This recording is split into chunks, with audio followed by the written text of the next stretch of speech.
राज्याच्या गृहमंत्र्यांनी सर्वपक्षीय बैठकीचं निमंत्रण आम्हाला दिलं होतं, परंतु ज्या काही घटना गेले 4-5 दिवस आम्ही मुंबईमध्ये आणि महाराष्ट्रात पाहतोय, त्या घटना बघितल्यानंतर या सरकारने संवादाकरता जागा ठेवली आहे असं आम्हाला वाटत नाही। आणि जर कोणी हिटलरी प्रवृत्तीनेच वागायचं ठरवलं असेल तर मग त्यांच्याशी संवादापेक्षा संघर्ष केलेला बरा, अशा प्रकारची आमची मानसिकता झाल्यामुळे आम्ही आजच्या बैठकीवर बहिष्कार घातलाय। मुळातच विरोधी पक्षाला जीवानिशी संपवायचं अशा प्रकारची प्रवृत्ती जर सरकारची असेल आणि सरकारी पक्षाचे लोक पोलीस संरक्षणामध्ये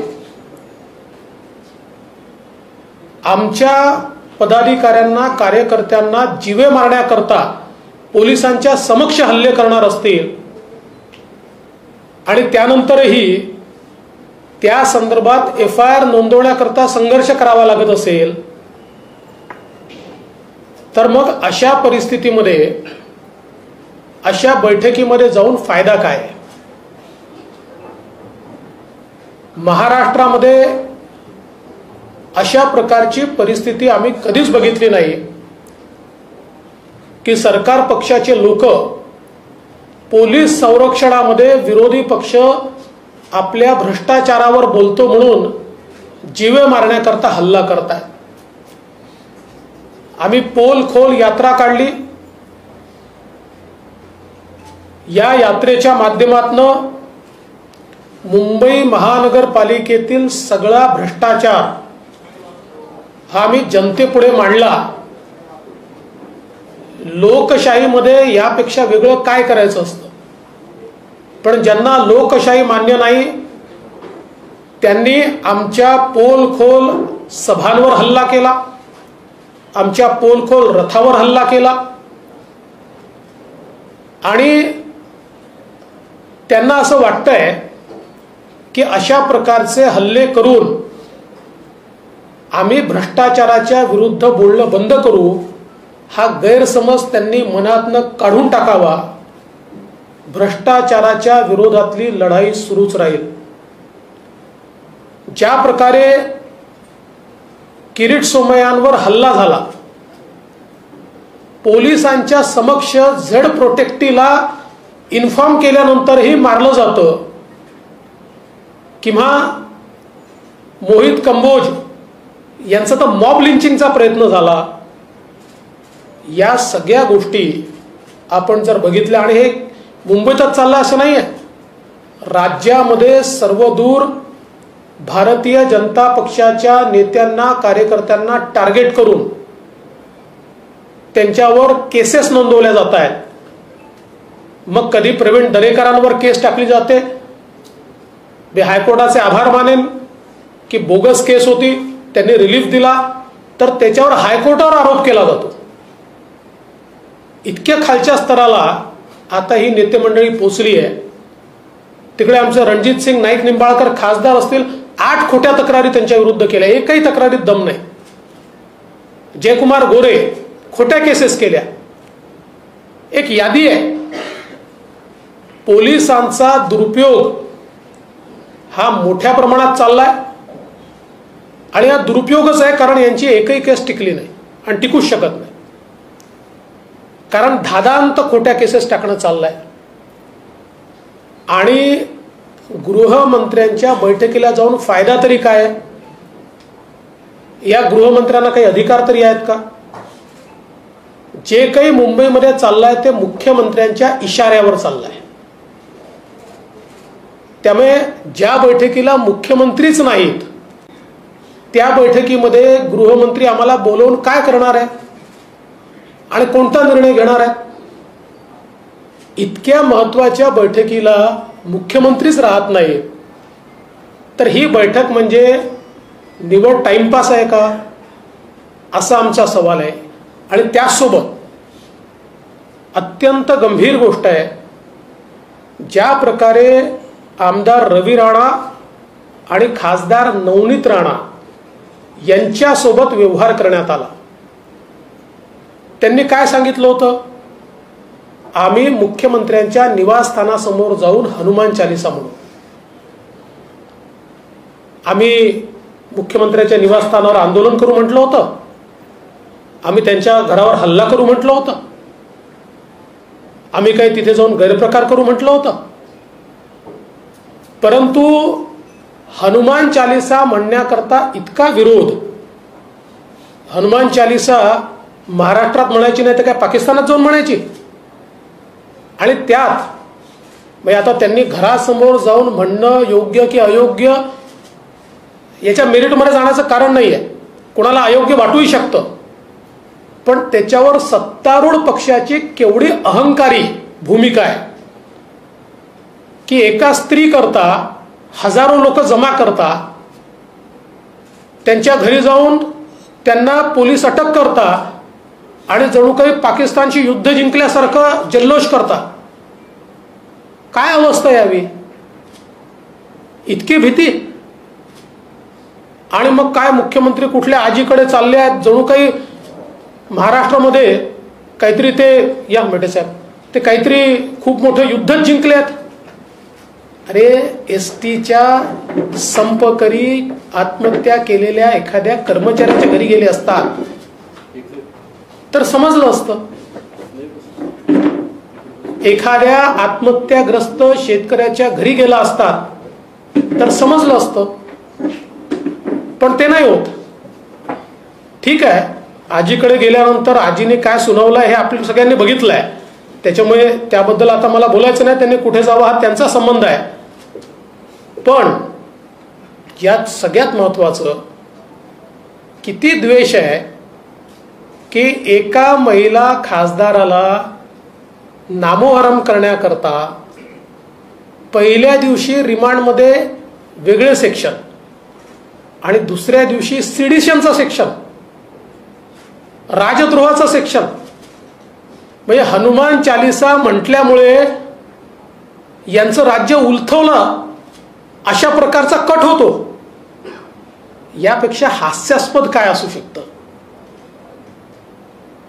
हनुमान चालीसा म्हणण्याची घोषणा केल्यानंतर तो जर हनुमान चालीसा म्हणणं महाराष्ट्रात राजद्रोह होत असेल तर मी मुख्यमंत्र्यांना सांगतो, आम्ही रोज करू, आमच्यावर लावा. आम्ही पूर्ण, मी आत्ता या ठिकाणी म्हणतो, जय हनुमान ज्ञान गुणसागर, जय कपीसती लोक उजागर, रामदूत अतुलित बलधाम, अंजनी पुत्र पवन सुत नामा, महावीर विक्रम बजरंगी, कुमति निवार सुमति के संगी, कंचन बरन विराज सुबेसा, कानन कुंडल कुंचित केसा, हाथे ध्वजर बजा विराजे, कांदे मुंज जनेऊ साजे, संकट सुवर्ण केसरी नंदन, तेज प्रताप महाजगबंदन, विद्यावान गुणे चातुर, राम काज करिबे कातुर. पूर्ण म्हणून दाखवतो, लावा आमच्यावर लावा. या महाराष्ट्रामध्ये हनुमान चालीसा म्हणण्यावर जर सिडिशन होत असेल तर आमच्यापैकी प्रत्येक जण हा राजद्रोह करण्याकरता या ठिकाणी तयार आहे, प्रत्येक जण तयार आहे. पण या ठिकाणी ज्या प्रकारे हे सरकार वागताय हे अत्यंत महाराष्ट्राला लज्जा आणणार आहे. आणि याहीपेक्षा आत्ताच जी बातमी मिळालेली आहे, नवनीत राणा यांना जेलमध्ये कस्टडीमध्ये अत्यंत हीन दर्जाची वागणूक देण्यात आली आहे. पिण्याचं पाणी देण्यात आलं नाही, वॉशरूमला जायचं होतं त्याची परवानगी दिली नाही, अत्यंत वाईट प्रकारे त्यांना वागवलं आहे. आणि आम्हाला आत्ता जी माहिती मिळालेली आहे त्यानुसार त्यांनी या संदर्भात त्यांच्या वकिलाच्या माध्यमातून देशाच्या संसदेचे सभापती जे आहेत लोकसभेचे त्यांच्याकडे या संदर्भातली सगळी तक्रार केली आहे. माझा सवाल आहे, लोकशाही बद्दल ओरडणारे सगळे कुठे आहेत? एका महिलेला हनुमान चालीसा म्हणते म्हणून 124 खाली जेलमध्ये टाकून आणि जर कस्टडीमध्ये अशा प्रकारे त्यांना हीन वागणूक दिली जात असेल आणि त्या दलित असल्याची जाणीव त्यांना करून दिली जात असेल तर या महाराष्ट्राचं पुरोगामित्व आता संपलेलं आहे असं म्हणण्याची अवस्था आज या ठिकाणी आली आहे. आणि म्हणून अशा या सरकारच्या संदर्भात आता संघर्षाशिवाय आम्हाला पर्याय नाही. खरं म्हणजे जर सरकारमधल्या लोकांना वाटत असेल की गुंडशाही आणि झुंडशाहीला आम्ही घाबरून जाऊ तर आम्ही शेकडो कार्यकर्ते आमचे केरळमध्ये आणि बंगालमध्ये मारून टाकले तरी आम्ही घाबरलो नाही. हे तर महाराष्ट्र आहे, आमची ताकद तेवढीच आहे.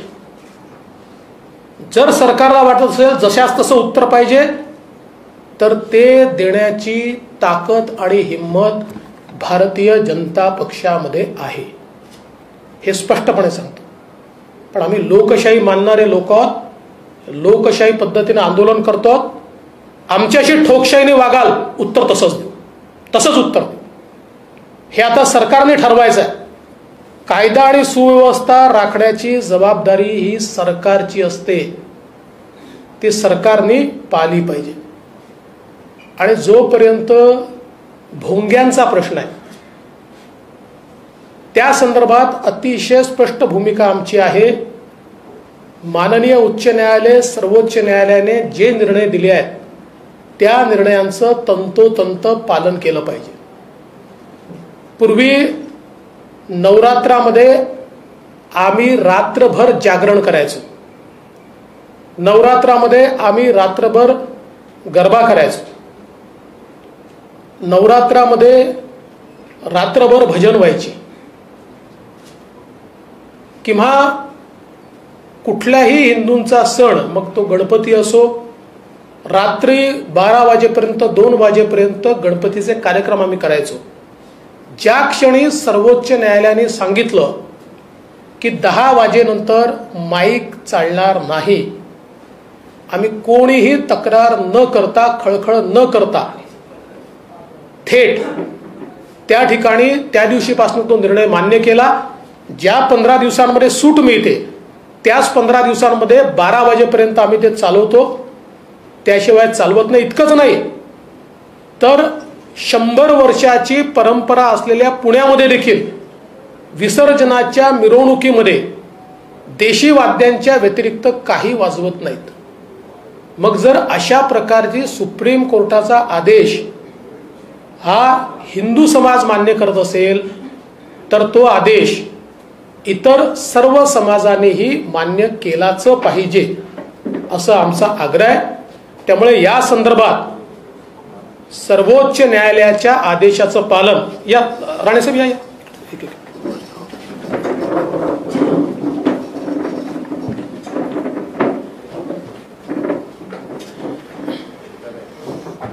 इथे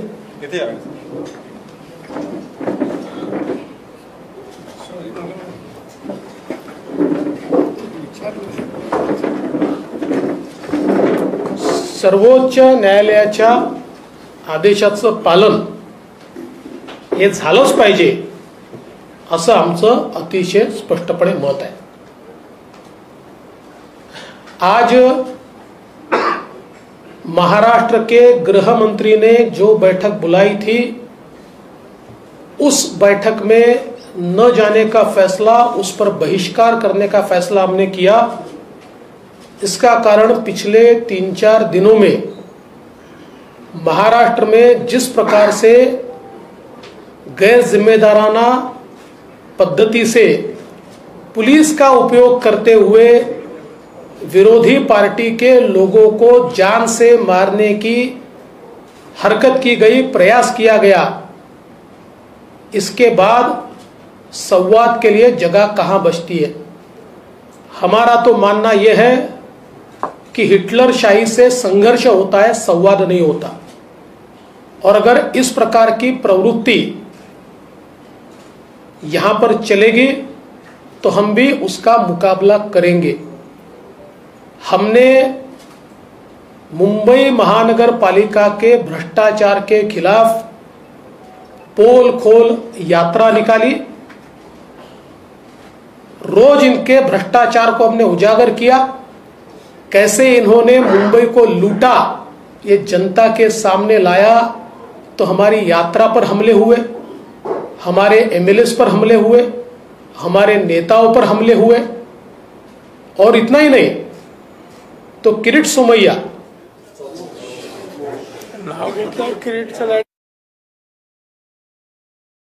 बदले की भावना है क्या?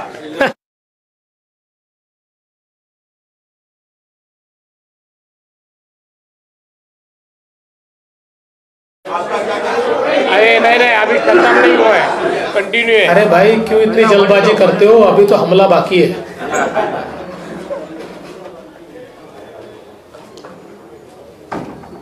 जिस प्रकार से Kirit Somaiya Z protection inform करके पुलिस स्टेशन जाते हैं और वहां पर ये कहते हैं कि बाहर लोग मुझ पर हमला करने वाले हैं, और पुलिस स्वयं उनको गुंडों के हवाले कर देती है। जिस प्रकार से मोहित कंबोज इनके ऊपर मॉब लिंचिंग का प्रयास होता है, ये सारी चीजें बिल्कुल स्पष्ट रूप से दिखती है कि ये सरकार विरोधियों को कुचलना चाहती है, जान से मारना चाहती है। और वैसे भी हम गृह मंत्री के बैठक में जाकर क्या करेंगे, क्योंकि उस बैठक में मुख्यमंत्री तो उपस्थित ही नहीं है और ये सारी चीजें मुख्यमंत्री जी के इशारे पर चल रही है। तो फिर ये बैठक से निकलने वाला क्या है? इतना ही नहीं तो एक विधायक इंडिपेंडेंट और एक सांसद इंडिपेंडेंट, ये लोग इतना ही अनाउंस करते हैं कि मुख्यमंत्री जी के निवास स्थान के सामने जाकर हम हनुमान चालीसा बोलेंगे तो उनके ऊपर कार्रवाई की जाती है। मेरा सवाल यह है कि हनुमान चालीसा महाराष्ट्र में नहीं बोली जाएगी तो क्या पाकिस्तान में बोली जाएगी? इतना हनुमान चालीसा से इनको नफरत क्यों है? और सबसे बड़ी बात यह है कि एक महिला को नामोहरम करने के लिए, एक महिला को पस्त करने के लिए हजारों लोगों को इकट्ठा किया जाता है, आने जाने वाले के ऊपर हमला किया जाता है, उनके घर में पुलिस भेजकर उनको अरेस्ट किया जाता है। और इसमें आश्चर्य की बात यह है कि राजद्रोह का, देशद्रोह का, सिडिशन का आरोप उनके ऊपर लगाया जाता है। अगर हनुमान चालीसा बोलना ये देशद्रोह होगा, ये राजद्रोह होगा, तो हम में से हर व्यक्ति ये राजद्रोह करेगा।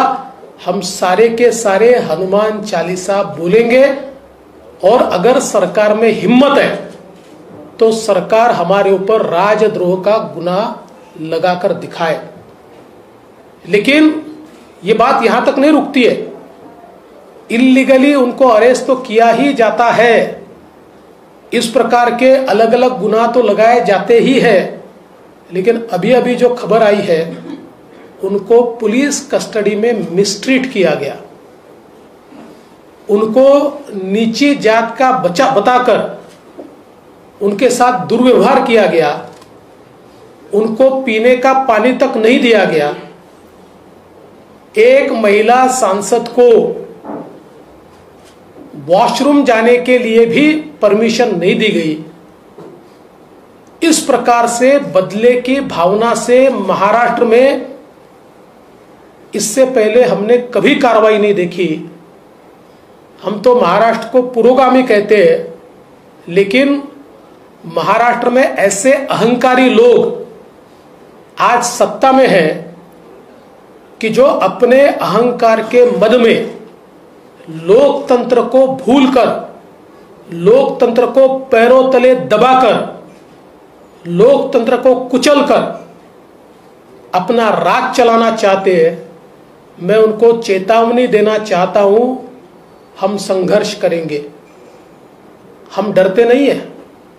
आप हमारे जान पर हमला करेंगे तब भी हम आपका भ्रष्टाचार बाहर निकालेंगे।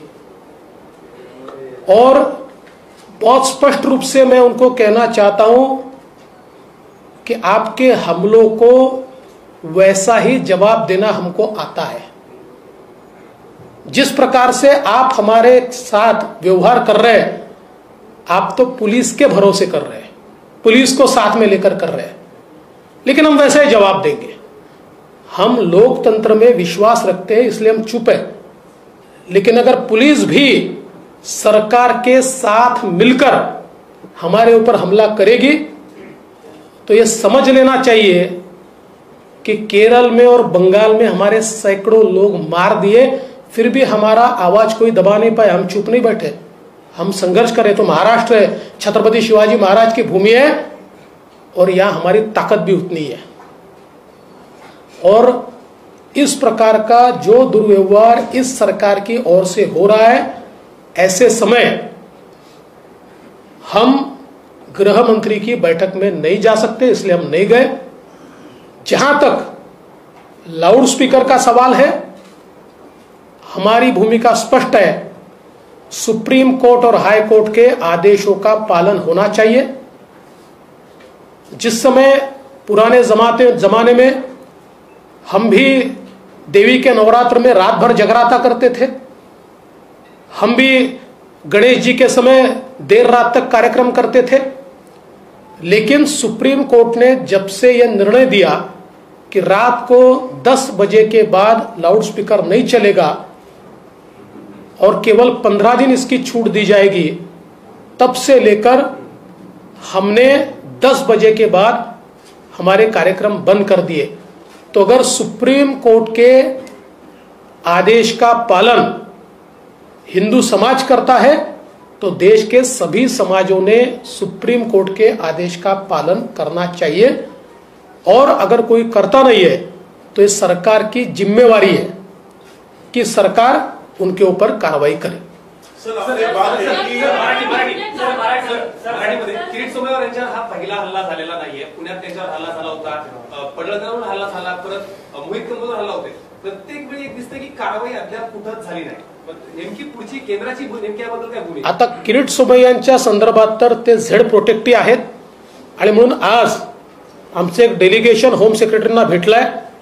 मी स्वतः होम सेक्रेटरींना पत्र दिलाय, कारण केंद्र सरकारने ज्यांना सुरक्षा पुरवली आहे त्यांना जर पोलिसांच्या संरक्षणात मारहाण होत असेल तर कारवाई करण्याची जबाबदारी ही त्यांची आहे। त्यामुळे मला विश्वास आहे की होम सेक्रेटरी याची दखल घेऊन जे दोषी आहेत त्यांच्यावर कारवाई करतील।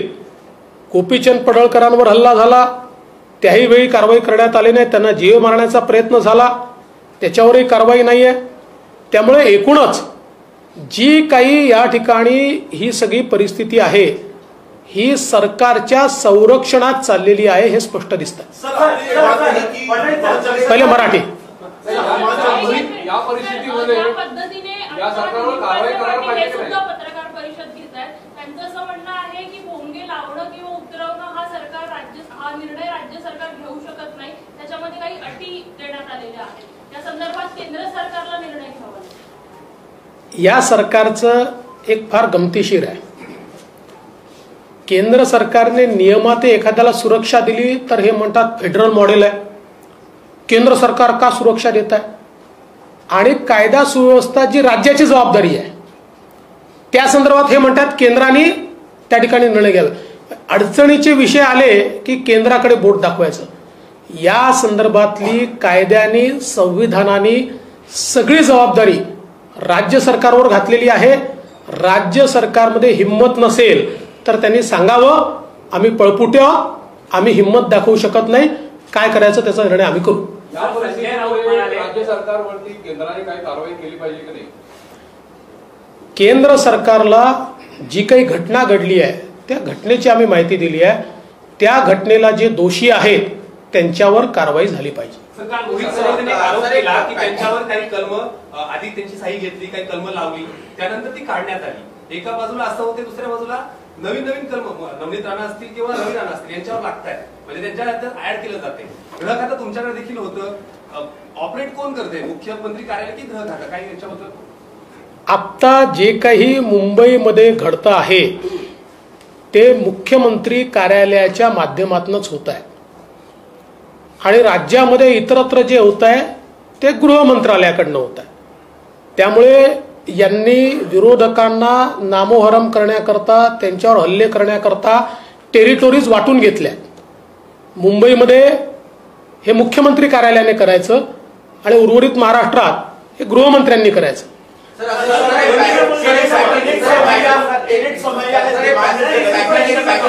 Police commissioner, because he says that the Mumbai police has allowed the law and order situation to deteriorate at the behest of the government. Do you back Kirit Somaiya's demand?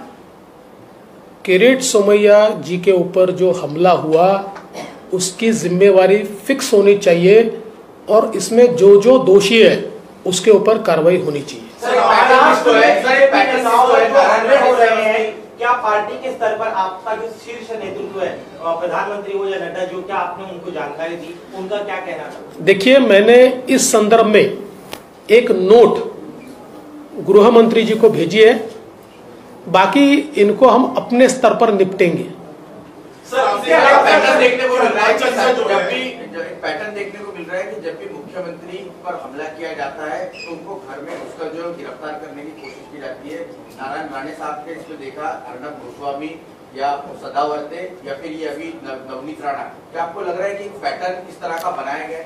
देखिए, देश के इतिहास में और महाराष्ट्र के इतिहास में ये सबसे इनटॉलरेंट, सबसे असहिष्णु सरकार इस रूप में प्रसिद्ध होगी, क्योंकि किसी ने भी लोकतांत्रिक तरीके से भी इनके ऊपर टीका की तो उनको घर पे जाकर पुलिस के माध्यम से झूठी केसेस उन पर लगाई जाती है. एक भी केस में इनकी एक भी केस कोर्ट में नहीं टिकी, एक भी नहीं, कोई केस कोर्ट में नहीं टिकी. और हमारी पूरी तैयारी है. मैंने तो पहले ही कह दिया, हमारा कोई नेता डरता नहीं है. जितनी केसेस लगानी है लगाए, हम संघर्ष करेंगे.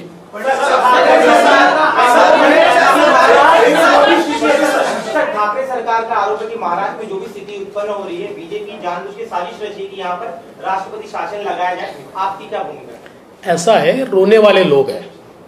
ये खुद ही खुद को झापड़ मारते और जोर जोर से रोते हैं, मारा मारा मारा.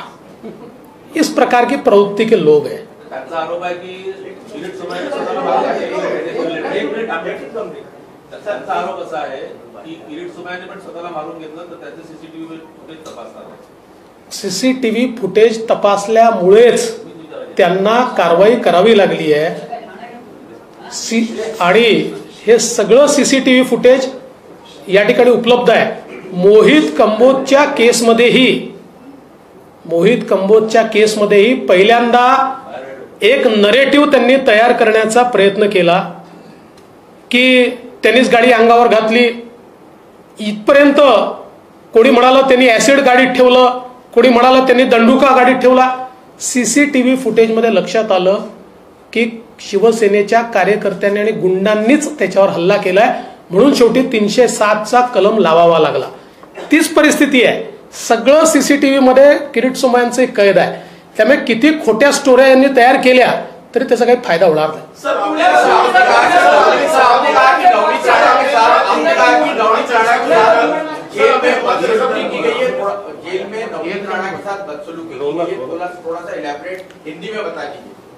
देखिए, मैंने हिंदी में भी बताया है कि अभी अभी जो जानकारी प्राप्त हुई है, श्रीमती नवनीत राणा जो निर्दलीय सांसद है, हनुमान चालीसा बोलने पर उनके ऊपर सिडिशन की कार्रवाई, राजद्रोह की कार्रवाई की गई. उनको पुलिस कस्टडी में डाला गया. वे दलित समाज से, शेड्यूल कास्ट से आती है.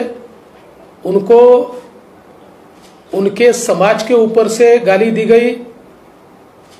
एक महिला होते हुए भी पीने का पानी नहीं दिया गया, उनको वॉशरूम जाने नहीं दिया गया और बहुत ही गंदा व्यवहार उनके साथ हुआ. ऐसा पत्र उन्होंने उनके वकील के थ्रू देश की लोकसभा के स्पीकर को भेजा है. मैं ऐसा मानता हूं महाराष्ट्र में एक काला इतिहास ये सरकार लिख रही है। सर आपका एक सवाल रहा कि आपने कहा कि हनुमान चालीसा हिंदुस्तान में पढ़ेगी, पाकिस्तान में तो नहीं पढ़ेगी। आज ही एनसीपी की एक कार्यकर्ता है जिन्होंने एक लेटर लिखा है गृह मंत्री, उन्होंने कहा है कि उनको परमिशन दी जाए कि पीएम ऑफिस पीएम के घर पर जाकर नमाज और हनुमान चालीसा पढ़ना चाहता है। ठीक उसी परिपाटी पर जैसे हमने नहीं, अगर उनको मैं तो उनको आमंत्रण देता हूँ, उनको अगर हनुमान चालीसा पढ़ना है तो मेरे घर के सामने आए, हनुमान चालीसा पढ़े, मैं भी उनके साथ पढ़ने को जाऊंगा, मैं भी पढ़ूंगा। पुण्यामध्ये शरद पवारांनी ज्या पद्धतीने वक्तव्य केलेलं आहे की 78 साली जेव्हा सरकार गेलं तेव्हा ते अस्वस्थ झाले नव्हते, क्रिकेटची मॅच वगैरे बघितली, अलीकडच्या काळात काहींचं सरकार जातं आणि ते अस्वस्थ होतात, आदित्य माझं सरकारी सरकार म्हणून म्हणतात, त्यामुळे अस्वस्थता वाढलेली आहे, तुमच्याबद्दल वक्तव्य? असं आहे की जेव्हा गोष्टी जुन्या होतात तेव्हा लोक विसरतात आणि सोयीच्या गोष्टी लक्षात ठेवतात.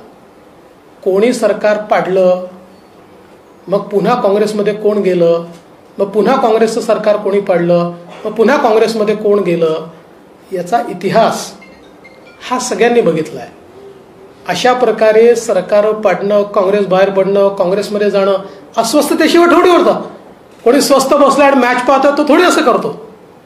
त्याच्यामुळे काळजीचं कारण नाही. मी एकाच पक्षात आहे आणि माझा पक्ष सत्तेवर येणारच आहे, मला चिंता नाही आहे. लाउडस्पीकर वगैरह हटाया नहीं गया तो क्या आप लोग भी हनुमान चालीसा का पाठ करेंगे मस्जिदों के बाहर? देखिए, हनुमान चालीसा का पाठ तो हम हमेशा ही करते हैं और इसके ऊपर क्या कार्रवाई करना ये हमारी पार्टी में हम तय करेंगे. हम पहले ये देख रहे हैं कि क्या सरकार सुप्रीम कोर्ट के आदेश का पालन करती है.